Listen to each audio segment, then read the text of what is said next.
Table in Spanish. Table. Oh, wait, why am I forgetting this? I've been studying this for weeks. I'm sure you have experienced this many times when you are trying to figure out what a specific word is, like table in Spanish, but no matter how hard you try, you just can't remember what it is. And this has happened to me personally many times as well during my Spanish learning journey, and that is why I'm going to give you some methods to remember Spanish vocabulary and to make it stick. If you're trying to remember what table is in Spanish, this is what you're going to do. Step 1, get a pen, or you can get a pencil. Step 2, get a sticky note. Step 3, you're going to write down the word la mesa on this sticky note because la mesa means table. For step 4, we have our table here, so we're just going to put this sticky note right there.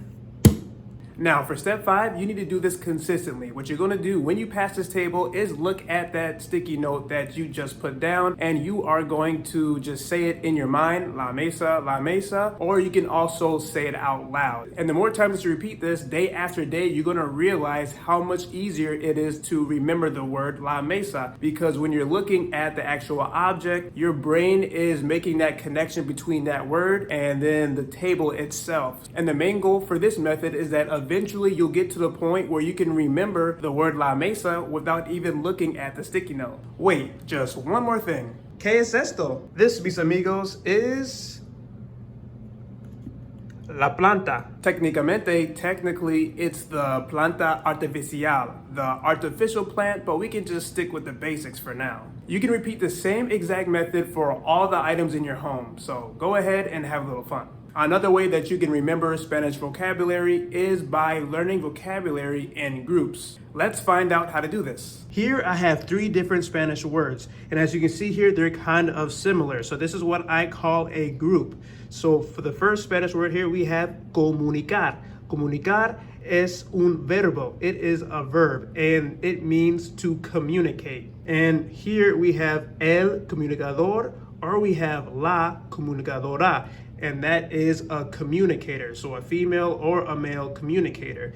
And then we have la comunicación, and la comunicación means communication. And these two are nouns, sustantivos. So as you can see here, it actually can be a lot easier to remember these Spanish words if we're not just trying to remember them isolated, but we have them together here because they all basically have that same beginning part of it, comuni, but just the ending is what is changing. The next way that you can start remembering Spanish vocabulary is by using cognates. For example, we have car here in English, and in Spanish, car is el carro. So as you can see here, they are extremely similar, and there also are a lot of these as well.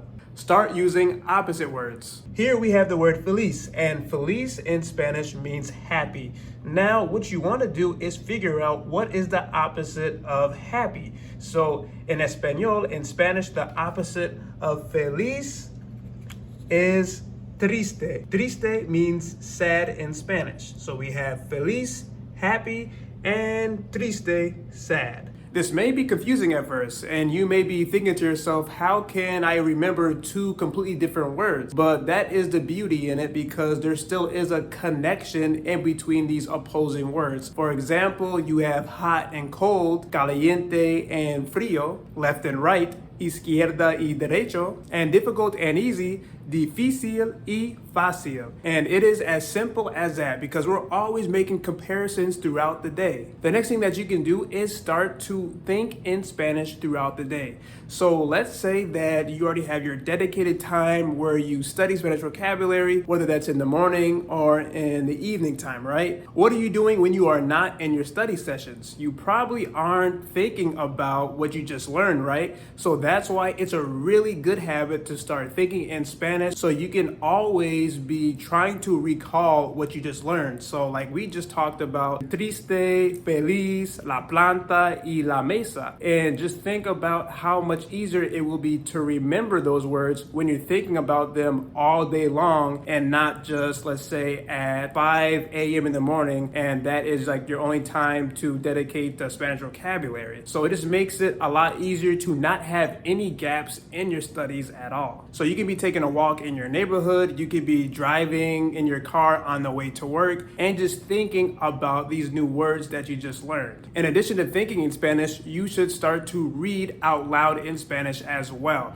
So like with these different sticky notes that we just made and also flashcards, then you can start to read those out loud. So right now I have triste on this flashcard. So instead of just looking at this word, I'm going to combine that with saying it out loud. So triste, triste, triste. And this is actually going to help reinforce your memory for this Spanish word. And you can do that with anything that you're reading as well, whether that's like a news article, if you're reading a book, or if it's even a Spanish course. So whatever sentences that you see on there, you can read those out loud, and that's really going to help you to remember the different Spanish vocabulary that you are seeing. One method that you can use to start remembering words like triste and la mesa is by using those in sentences, because usually if you are going to be texting a Spanish speaker, or if you're going to be writing to them or speaking to them in person, then you're going to be using words in sentences. You're not just going to be,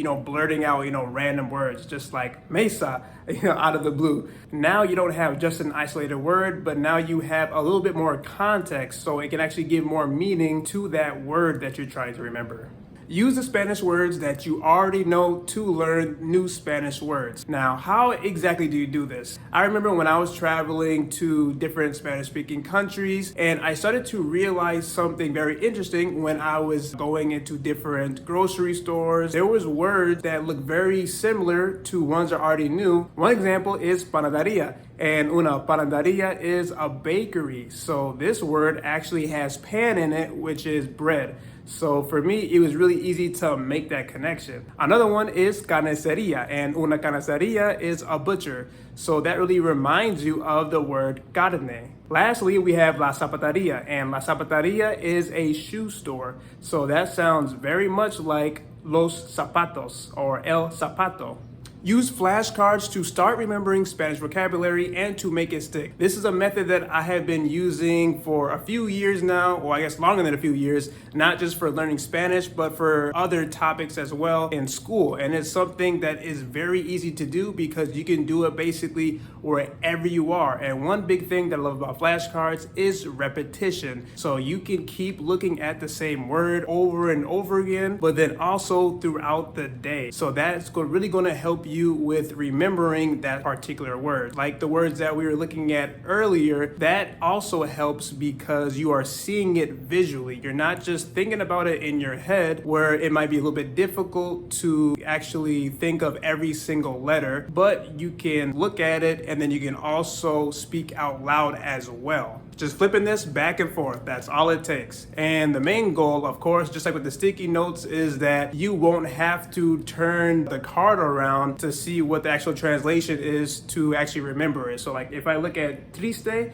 and I will know what it is right away. Making your own connections is a very fun way of remembering Spanish vocabulary. So what I mean by this is basically tricking your mind into remembering a Spanish word. I've done this with the word joyeria, and una joyeria is a jewelry store. So the first part of it is joy, but if you use the English sounds for that, it would be joy. So every time I think of someone making someone else joyful, it's because they give them jewelry. So that's one example of how I trick my mind. It's not the same sounds, it's not the same word, but I'm still able to make that connection with jewelry. Thankfully, there are a lot of patterns in the Spanish language. There are a lot of words that end with the same sound, like yon and ente. For example, canción, transportación, comunicación. Then you have lentamente, frecuentemente, inmediatamente, and rápidamente. I love saying these words. If you haven't started listening to Spanish music yet, I'm gonna need you to do that after you watch this video because it is a very good way of remembering Spanish words. Even right now, I can think and remember so many Spanish words that I have learned just from listening to Spanish music alone. And I'm pretty sure you've had this experience even with your native language. You probably remember the lyrics to songs that you had on repeat 5, 10, 15, even 20 years ago. And that's just the power of music. For whatever reason, reason, when you combine words with instruments, it becomes unforgettable. So go put on some cumbia, bachata, salsa, or merengue and start writing down new words that you hear, or look at some lyrics and start writing down new words that you see. And then you'll find out really quick how easy it is to remember these new words when you listen to these songs over and over again. If you want more tips to learn the Spanish language, make sure you check out the links in the description box of this video. Mi nombre es Josué, esto es Spanish Blueprints y nos vemos en el próximo video.